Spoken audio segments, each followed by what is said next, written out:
तुका म्हणे हसे जन.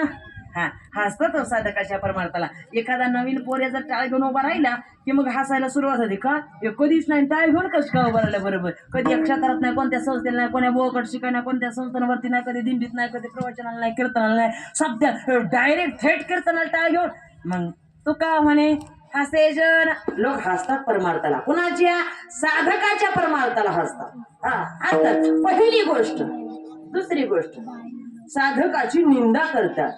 आणि म्हणून तीन सहती निंदा ही करू लागती. सांगे पतंग काय साहती प्रकाशाते. ज्ञानोबाराय म्हणतात साधकाची निंदा सुद्धा करतात. आणि यांच्या पुढे जाऊन साधकाला जाती कुळाचं बंधन घालून मागे ओढण्याचा प्रयत्न करतात. मागे ओढण्याचा प्रयत्न कसं? आमचे कोळी नव्हते ऐसे.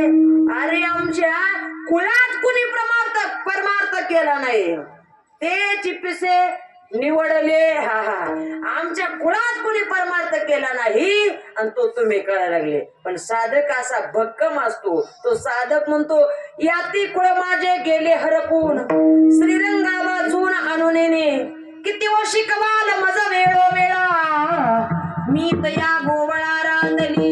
अहो, साधक सुद्धा एवढाचा भक्कम असतो. आणि चौथा मुद्दा, साधकाचा घात सुद्धा करतात. तुका म्हणे घात व्हावाईसी करी मात विठ्ठल.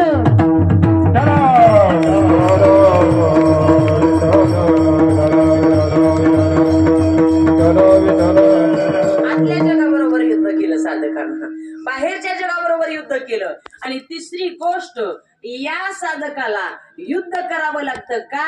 या माया जाळामध्ये गुंतून नये याकरता या साधकाला युद्ध करावं लागतं.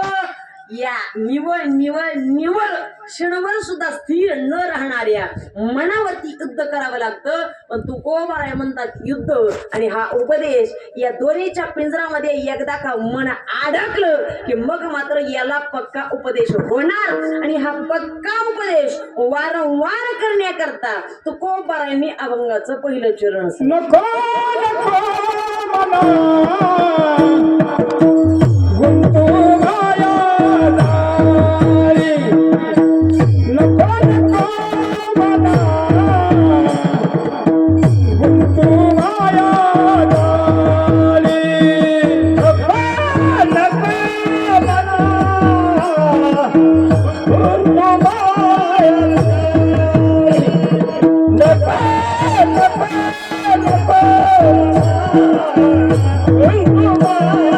दारी, नको